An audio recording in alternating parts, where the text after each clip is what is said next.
법원도서관 법마루 2025년 두 번째 주제 컬렉션은 엔터테인먼트법입니다.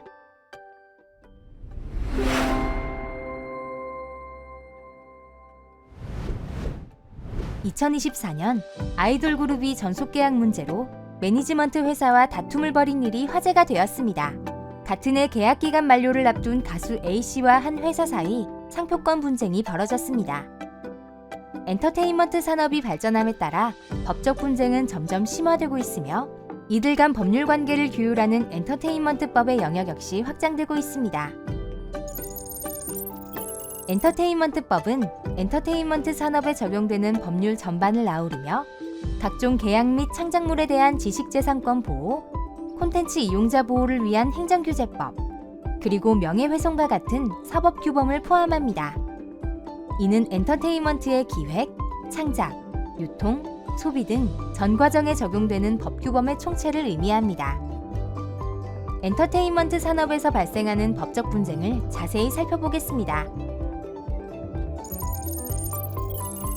먼저 전속계약 분쟁입니다.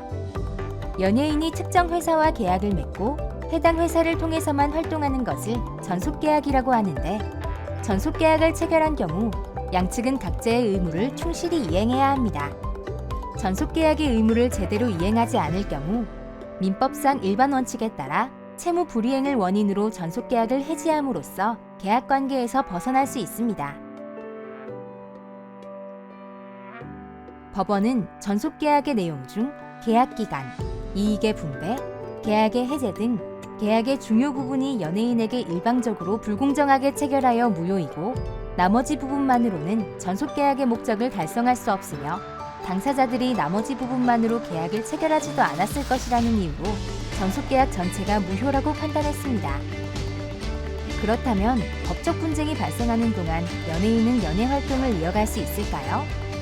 지나치게 긴 계약기간과 과다한 손해배상액 예정 등을 이유로 법원에 전속계약 효력정지 가처분을 신청한 사안에서 법원은 연예인들의 신청을 일부 인용하며 신청인들이 독자적 연예 활동을 할 수 있도록 인정했습니다. 반대로 연습생이 소속사에게 손해를 배상한 사례도 있었습니다. 서울중앙지법은 소속사 대표의 수차례 경고에도 불구하고 음주와 흡연을 일삼고 연습을 제대로 하지 않은 연습생 B씨의 행위가 전속계약 및 부속합의서에 따른 의무를 위반한 채무 불이행에 해당돼 위약금을 지급할 의무가 있다고 판시했습니다. 엔터테인먼트 산업에서는 공적 인물의 성명, 초상 등을 상품이나 광고 등 상업적으로 사용하기 위해 권리자의 허락을 받거나 일정한 대가를 지급해야 하는데요. 초상권과 성명권은 헌법 제10조에 의하여 헌법적으로도 보장되고 있는 권리입니다. 초상권이 인격적 권리를 보호한다면 퍼블리시티권은 초상권 침해로 인한 경제적 손해나 상업적 도용과 같은 재산적 가치를 보호합니다. 퍼블리시티권은 개인의 성명, 초상 등이 갖는 경제적 이익이나 가치를 상업적으로 사용 또는 통제할 수 있는 권리를 뜻하며 퍼블리시티권에 대한 침해가 발생했다면 민법 제750조에 따라 손해배상을 요구할 수 있습니다. 퍼블리시티권을 명시한 법률 규정이나 대법원 판례는 없었으나 최근 하급심 판례들과 2022년 6월 8일부터 시행된 개정 부정경쟁방지법을 통해 퍼블리시티권을 인정하려는 시도를 볼 수 있습니다. 자신의 영업을 위하여 유명인이나 연예인의 성명, 초상 등을 무단으로 사용함으로써 타인의 경제적 이익을 침해할 때 퍼블리시티권의 침해가 인정될 수 있는 것이죠. 이와 관련된 판례를 주목할 만한데, 한 연예기획사가 소속 연예인을 닮은 인형을 제작한 회사를 상대로 제기한 소송에서 법원은 초상권 침해를 인정하기 위해서는 해당 제품이 연예인의 캐릭터와 완전히 같거나 유사해야 한다고 판단했습니다. 반면 인형이나 캐릭터의 외형이 연예인과 완전히 같거나 유사하지 않은 경우에는 초상권 침해를 인정하지 않았습니다. 연예인을 몰래 촬영한 사진을 기사에 사용하는 경우 이 사진은 저작권으로 보호받을 수 있을까요? 저작권은 저작물을 창작한 저작자에게 부여하는 배타적인 권리로 저작자만이 가진 고유의 권리인 저작 인격권과 저작물을 재산처럼 사용할 권리인 저작재산권으로 구분됩니다. 저작물이 창작만 되었다면 별도의 절차 없이도 헌법과 저작권법에 의해 보호받을 수 있으므로 각별한 주의가 필요합니다. 하지만 모든 사진이나 영상이 창작물로 인정되어 저작권 보호를 받는 것은 아니며 저작물로 보호받기 위해서는 촬영자의 개성과 창의성이 담겨 있어야 합니다. 실제로 한 신문사 기자가 연예인의 사적 만남을 비밀리에 촬영한 사진에 대해 한 방송사가 무단으로 사용했다며 저작권 침해로 인한 손해배상을 청구한 사건에서 법원은 해당 사진의 창작성이 없다고 판단하여 저작물성을 부정하고 원고의 청구를 기각한 바 있습니다. SNS 환경이 발달하며 발생하는 문제는 비단 저작권만이 아닙니다. 인터넷의 익명성에 기대어 무분별하게 가해지는 비난은 연예인들의 인격권을 침해하며 사실 또는 허위 사실을 적시해 명예를 훼손할 경우 형법상 명예훼손죄, 모욕죄 등이 성립하는데요. 연예인 A를 향해 악의적인 댓글을 단 40대 남성이 모욕죄로 기소된 사안에서 대법원은 A에 대한 악의적인 댓글이 사회적 평가를 저하시키고 성적 대상화하여 비하하는 것으로 판단하며 모욕죄를 인정했습니다. 이처럼 유튜브 등 플랫폼에서 발생하는 사이버 모욕이나 명예훼손은 형법상의 죄 외에도 정보통신망법 또는 전기통신기본법에 따라 처벌이 내려질 수도 있는데요. 허위 조작 정보를 제작 및 유포하는 일명 가짜뉴스가 이에 해당합니다. 가짜뉴스를 인터넷상에서 유포하고 단톡방 등에 게시물을 올린 경우에도 처벌 대상이 될 수 있으므로 주의가 필요합니다.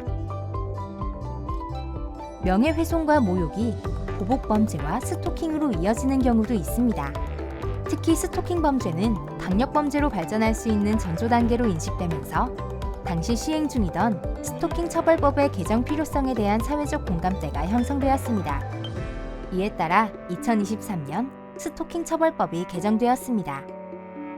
실제로 지속적인 스토킹 행위에 대해 처벌받은 사례로 법원은 걸그룹 멤버 겸 배우를 수년간 스토킹한 혐의로 기소된 50대 여성에게 피고인이 피해자에게 한 행동은 일반적인 응원, 관심, 애정 등을 표시하는 정도를 넘어선 것으로 판단하며 항소심에서도 유죄 판결을 내렸습니다.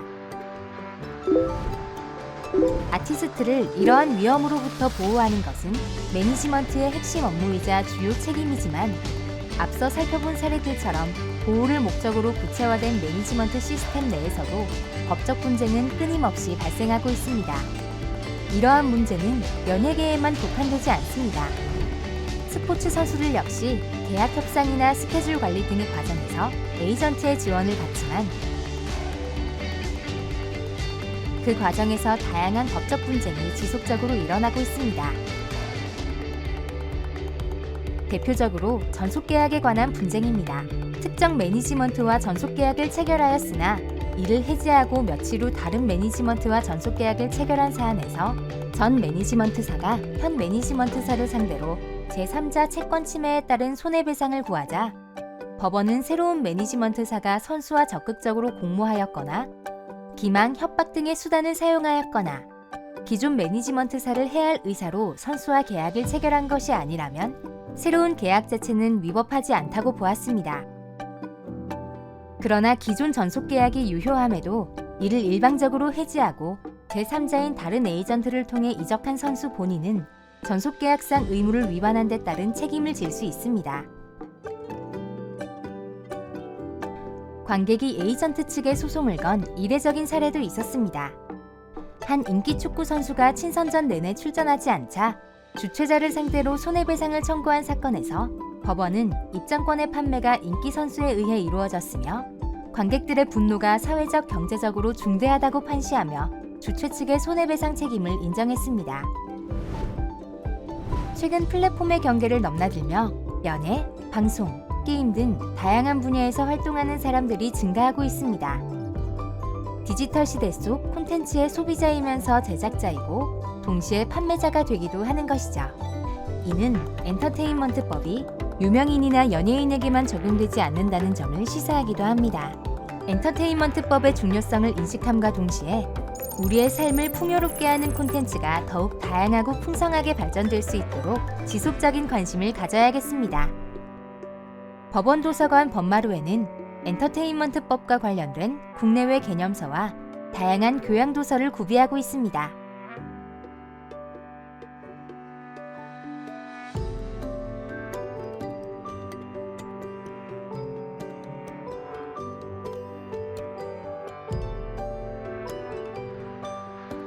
주제 컬렉션 전시는 법마루 1층에서 8월부터 12월까지 만나볼 수 있으며 엔터테인먼트법을 주제로 8월 27일 수요일 15시 법마루 1층에서 법률 소양 강좌를 개최하오니 홈페이지를 통해 많은 신청 바랍니다.